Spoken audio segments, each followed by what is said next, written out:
Sir, एकूणच तुम्ही ग्रामीण भागातील घरांसंदर्भात मुद्दा उचललाय आणि आता तुम्ही पोडियमवर देखील त्या संदर्भात भाष्य केले. एकूणच काय मुद्दा आहे, काय म्हणतो?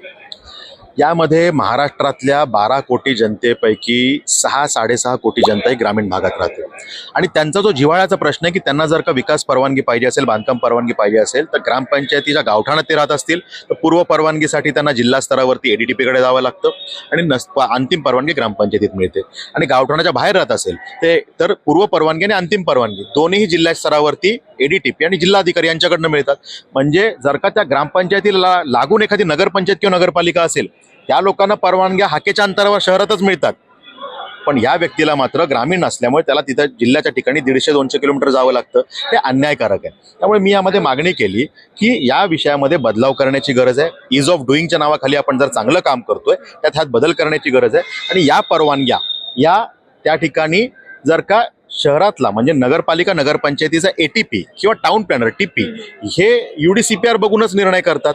जिल्ह्याचा ADTP पण UDCPR बघूनच निर्णय करतो. एकच नियमावली वापरून दोघं निर्णय करतात. तर ते अधिकार आपण त्या तालुक्यातल्या नगरपंचायती किंवा नगरपालिकेच्या ATP किंवा TP ला दिले पाहिजेत, जेणेकरून पूर्व परवानगी तो इथे घेईल आणि त्याला अंतिम परवानगी ग्रामपंचायत देईल किंवा गावठाणाच्या बाहेर असेल तर पंचायत समिती देईल, जेणेकरून त्याला हाकेच्या अंतरावरती ह्या जर परवानग्या मिळाल्या तर तो अनधिकृत बांधण्याच्या भानगडीत पडणार नाही. म्हणजे तो बिचारा दूर जावं लागतं, परवानग्या मिळत नाहीत, प्रक्रिया जटिल आहे म्हणून घर बांधून टाकतो, परवानगी घेत नाही, मग आपण त्याला भविष्यात अनधिकृत म्हणतो. मग ह्याला कारणीभूत कोण आहे? तर कारणीभूत ही यंत्रणा आहे. तो व्यक्ती नाही, त्याला इच्छा आहे, त्याला महसूल देण्याची इच्छा आहे, पण आपले घेण्यासाठीची आपली त्या ठिकाणी मानसिकता दिसत नाही. त्यामुळे मागणी केली की याच्यामध्ये आपण बदल केला पाहिजे, नियमात बदल केला पाहिजे, MRTP ऍक्टमध्ये बदल करावा लागेल आणि तुमच्या आधी ग्रामपंचायत अधिनियम जो 1958चा आहे त्यातही बदल करावा लागेल. दोन्हीमध्ये बदल करण्याच्या विषयामध्ये मंत्री महोदयांनी सकारात्मक मला उत्तर दिलेलं. सर, एक दुसरा राजकीय मुद्दा आहे. मुख्यमंत्री देवेंद्र फडणवीसांनी धर्म स्वातंत्र्य कायदा हा पास केलाय.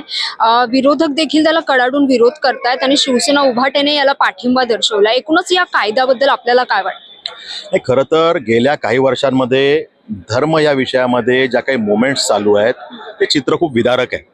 म्हणजे प्रत्येकाला धर्म स्वातंत्र्य असलं पाहिजे, पण जर का काहीतरी आमिष दाखवून, फसवणूक करून, कुठल्या तरी गोष्टीला बळी पाडून जर का काहीतरी मोमेंट्स चळवळ चालवली जाणार असेल आणि जर का ह्याच्यामध्ये रॅकेट्स मोठे मोठे जर समोर येणार असतील तर ह्याच्यामध्ये कुठेतरी सतर्क होण्याची गरज आहे. आणि त्या अनुषंगाने हा कायदा खूप महत्त्वाचा आहे.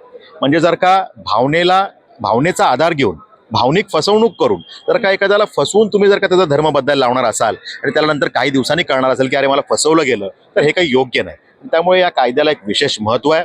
शेवटी कुठल्या धर्मात मी जन्माला आलो, कुठल्या धर्माचा आधार घेऊन मला पुढे जगायचं आहे, हा विषय खूप महत्त्वाचा असतो. आणि त्यामुळे त्याच्यामध्ये ह्या कायद्याचं जेव्हा संरक्षण एखाद्याला मिळतं तेव्हा त्या दबावाला कोणी बळी पडणार नाही आणि ज्याची कोणी असं दबाव टाकून फसवणूक करण्याचा प्रयत्न करेल त्याला शिक्षेच्या ज्या काही कडक प्रोव्हिजन्स या कायद्यात आहेत त्यामुळे अशा गोष्टी करणाऱ्यांना त्या ठिकाणी जरब बसेल, भीती तयार होईल आणि त्याच्यामुळे ह्या प्रकरणात कुठेतरी कमी हे प्रकरण होतील ही आशा आहे. खूप खूप धन्यवाद सर.